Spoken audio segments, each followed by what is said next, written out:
मतलब ये तो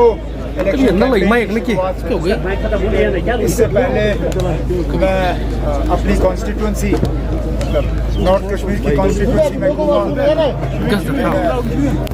लगातार एक दिन पूरा रोड शो किया और अब यहाँ कुपवारा हंदवाड़ा में रह के अगले 6-7 दिन का कैंपेन मेरा जो है यहीं पे है।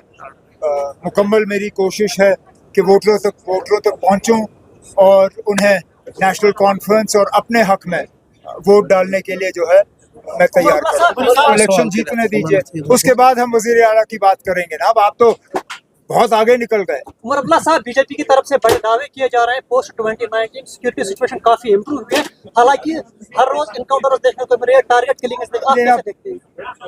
सिक्योरिटी का जो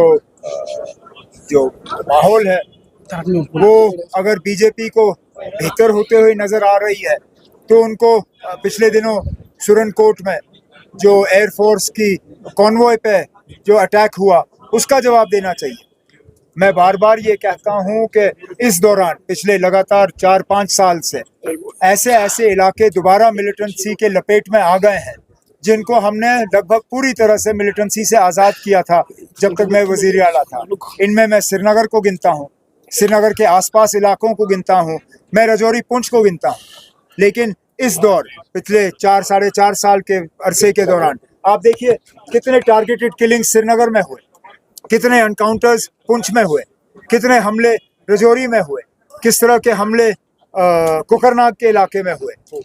हकीकत ये है कि फिलहाल मिलिटेंसी को काबू में लाने में अभी काफी वक्त लगेगा। सजा साहब ने एक ट्वीट किया, उसमें कहा मैं बीजेपी वाला नहीं हूँ, ना मेरे किसी जगह पे बीजेपी वाला कहा। उस हवाले से आपका क्या कहना? कुछ नहीं कहना था सर। लगातार बीजेपी ने उसको यहाँ वजीर आला बनाने की कोशिश की। क्या ये झूठ है कि पिछले दिनों जब तरुण चुग साहब श्रीनगर आए थे तो श्रीनगर में सजाद लोन साहब की तरुण चुग के साथ मीटिंग हुई ना। ये पिछले दिनों बीजेपी के स्टेट प्रेसिडेंट यहाँ आके पीसी की मदद करने की बात करते हैं, ये हकीकत है ना। जब पावर में होते हैं तब कुछ फारूक अब्दुल्ला साहब जब रिसेंट स्टेटमेंट आया है कि अगर हिंदुस्तान पाकिस्तान पे हमला करेगा छुड़िया नहीं पहनी है, जब वो पावर में होता है तब वो कुछ और बयान नहीं ना। ये नेशनल कॉन्फ्रेंस की क़यादत हमारी पार्टी का हमेशा से ये मौक़िफ़ रहा है कि मसले जो है वो बातचीत के जरिए हल होंगे। हम बार बार ये कहते हैं कि और कोई नहीं तो कम से कम जिस साबका वजीर आज़म को इसी हुकूमत ने भारत रत्न से नवाजा, उनकी बात याद करिए। अटल बिहारी वाजपेयी साहब ने क्या कहा हम दोस्त बदल सकते हैं, पड़ोसी बदल नहीं सकते।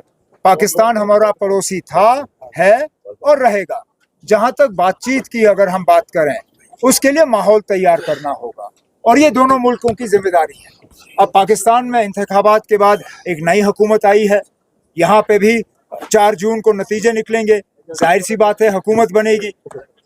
हम उम्मीद करेंगे कि दोनों पाकिस्तान और हिंदुस्तान की हुकूमत जो है मिलके इस तरह के हालात कायम करेंगे कि बातचीत का सिलसिला जो है वो शुरू हो सके। साहब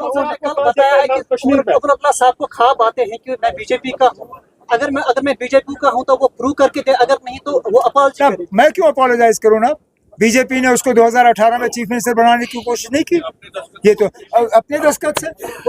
और जो पिछले दिनों बुखारी साहब के घर में श्रीनगर में मीटिंग हुई जिसमें तरुण चुग वहाँ मौजूद थे, उसमें सजाद लोन साहब नहीं गए।